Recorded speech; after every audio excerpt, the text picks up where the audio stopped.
On this channel, I have been slowly working my way through the books in the Oz canon. And if you've been watching those reviews, you may have noticed that I'm more intrigued by the idea of Oz than the actual stories themselves. The actual Oz books vary in quality. A lot of them are not very good. But I still find it intriguing, the idea of this massive franchise with 40 canonical books and all sorts of non-canonical books that were at one point in pop cultural history pretty popular. Nowadays, most of them are forgotten, but they were popular at one point in time. And along with that, there are various little rabbit holes that you can go down. And one of those rabbit holes is the queer visitors from the marvelous land of Oz. And I've talked about this a few times before on this channel. I discovered this when I was reading the second book in the Oz series, The Marvelous Land of Oz, and also researching it on Wikipedia. And Wikipedia pointed out that when that book came out, in order to promote the book, there was a newspaper strip which was run in newspapers that year called Queer Visitors from the Marvelous Land of Oz. Now, the premise behind that newspaper strip is that the characters from the Marvelous Land of Oz, which were the Gump, Jack Pumpkinhead, the Scarecrow, the Tin Man, the Wogglebug, and he's not pictured here, but also the Sawhorse. Let me see if I can find a picture of the Sawhorse. Here's the Sawhorse. They go to visit America. And this was a storyline which was run as a newspaper comic strip in, I believe it was the year 1904, 1905. And apologies in advance if I get any of this wrong. I'm going off of memory here. I didn't take notes. But let's go with that. 1904, 1905. They had adventures in the United States as visitors from the land of Oz.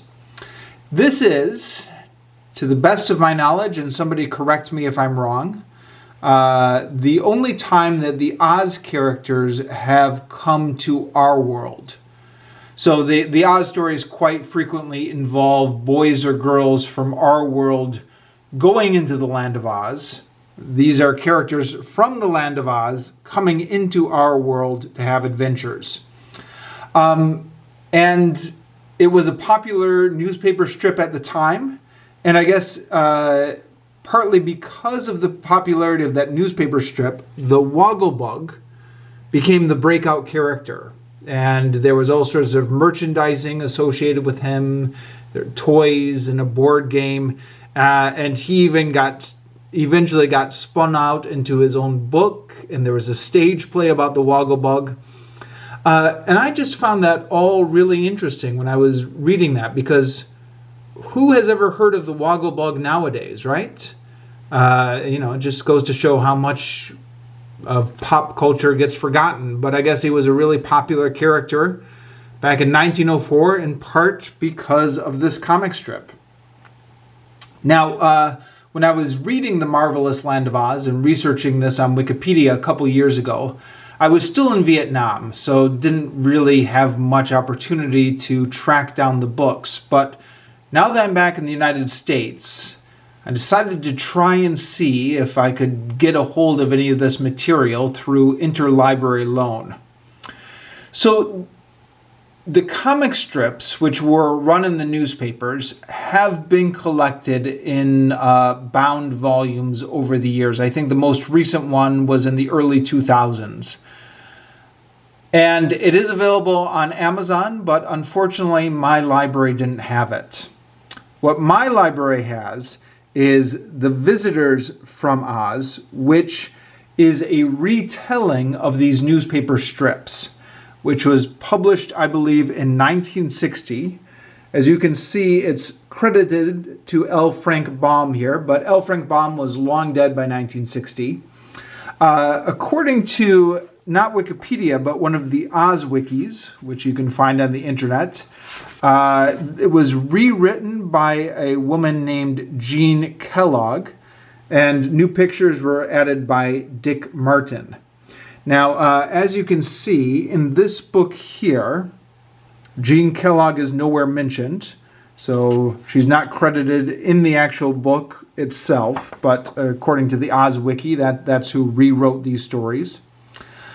And this book was published in 1960, and I believe has been out... Yeah, here we go, 1960. And I believe has been out of print ever since then.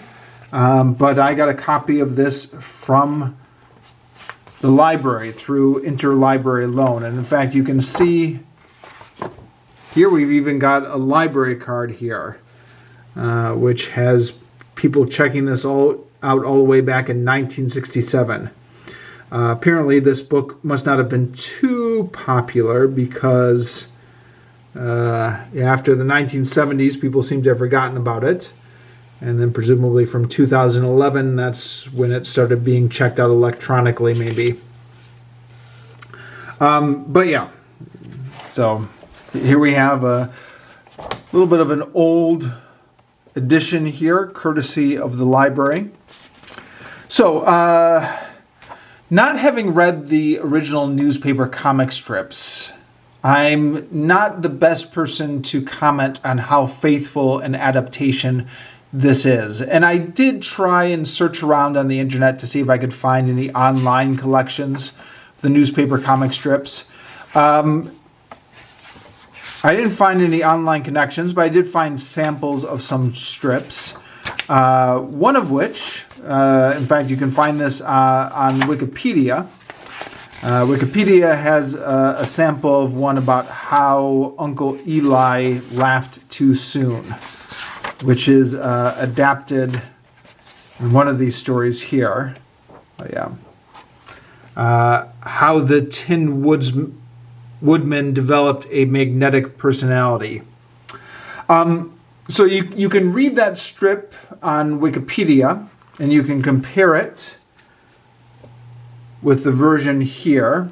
And it seems to me to be very different. I mean, the bones of the story are still there, but there's a lot of expansion going on here. And I'm just going to assume that the rest of these stories are greatly expanded. According to the Oz Wiki I was referencing earlier, there are some original stories that were written for this book as well. So I guess let's count this as a loose adaptation of the comic strip that ran in 1904. But anyways, let's get into it here. So, like I said, the premise behind this strip is that the characters from the marvelous land of Oz are visiting the United States.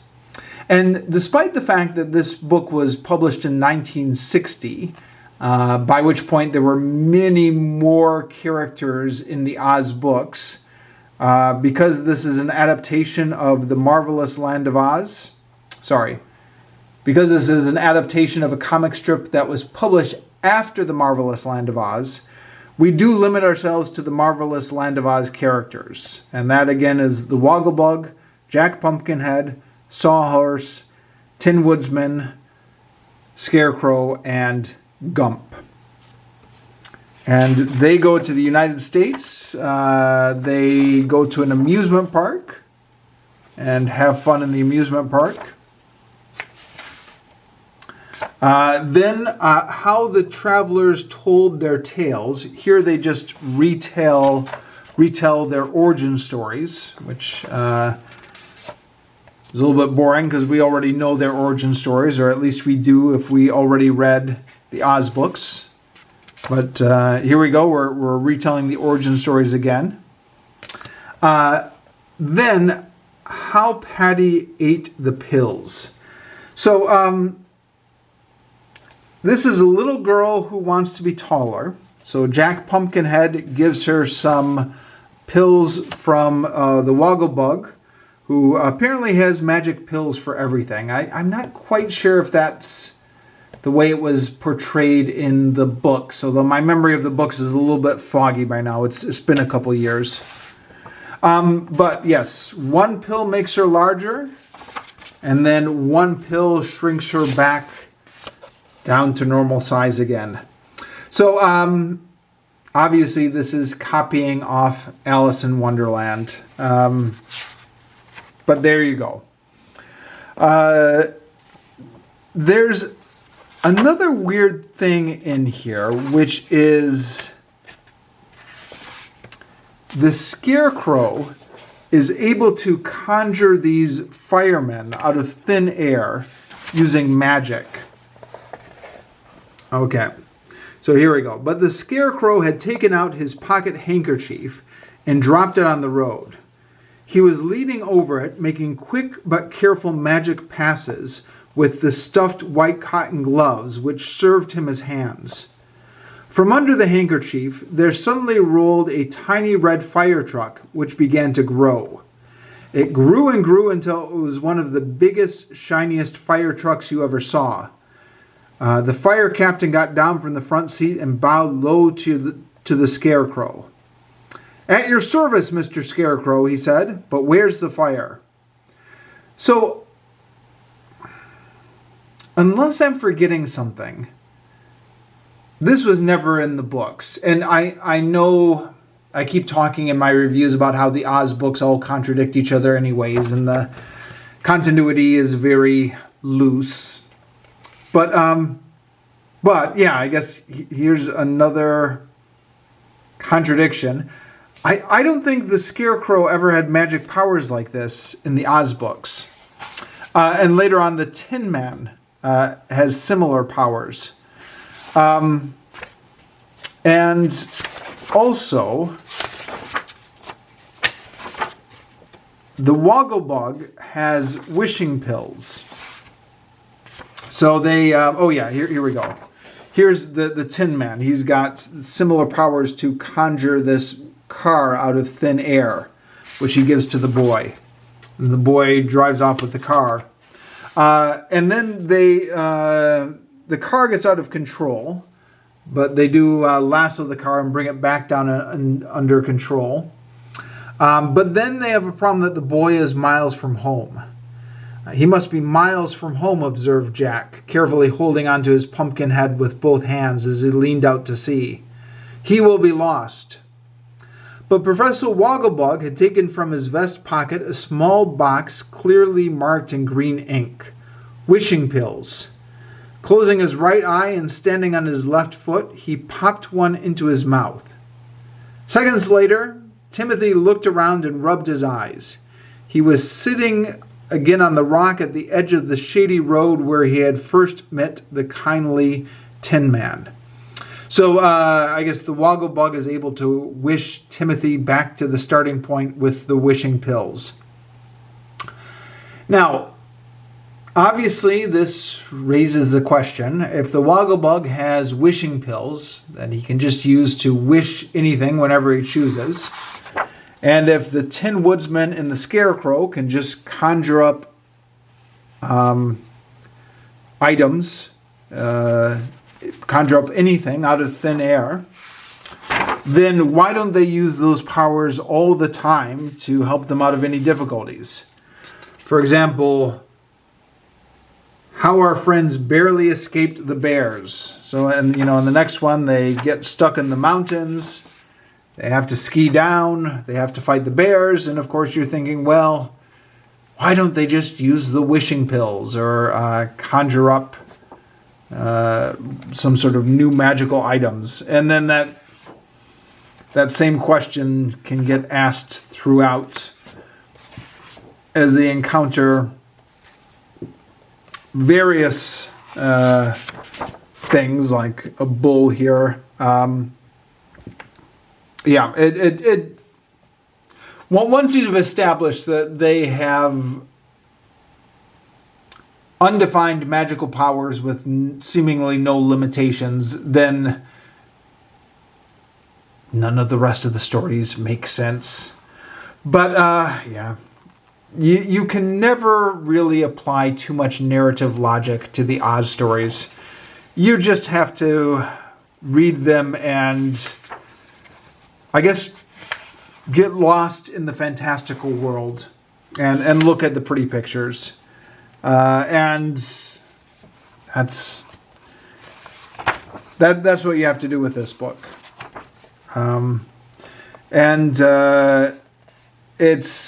It's a lost cause to try and critique this book for continuity and logic and talk about how it fits into the larger Oz stories. It's just no use trying. One thing that did think was interesting. Let me see if I can find it. So they are at one point in Texas. I think this was earlier. And I met some school children, said the Wogglebug. They told me Texas is the greatest of all the American states. More than 200,000 square miles. So, Texas is the biggest American state by land size. Now, if you're thinking, oh, wait a minute, isn't Alaska the biggest state? Well, Alaska didn't become a state until 1959. And this book is published in 1960, but it's based on comic strips that were published in 1904. So, and who knows, maybe because it was published in 1960, there wasn't time to correct the drafts after Alaska became a state in 1959. I don't know. Or maybe they were just going off of the story from the original comic strips from 1904. I don't know. Either way, those kind of little timepieces scattered throughout the book do make this book interesting. I guess this book doesn't quite know what time period it wants to be set in. Is it set in 1960 or is it set in 1904? But it's interesting as a timepiece, even though the stories themselves, well, like I said, it's really hard to get invested in these individual stories when the characters have magical powers that they will alternatively use or forget about. And I'm fairly sure in the canonical Oz stories, these characters don't have these extensive magical powers. There are some magical creatures in Oz. There's Glinda, there's the Wizard of Oz, there's Ozma of Oz, but in fact, later on in the Oz stories, it's established that Ozma has expressly forbidden magical use in her kingdom by anyone except Glinda and the Wizard of Oz. So, yeah, so there you go. So why do the Wizard and the Tin Woodman and the Wogglebug have all these magical powers in this book, huh? I know. It's way too easy to nitpick these Oz stories.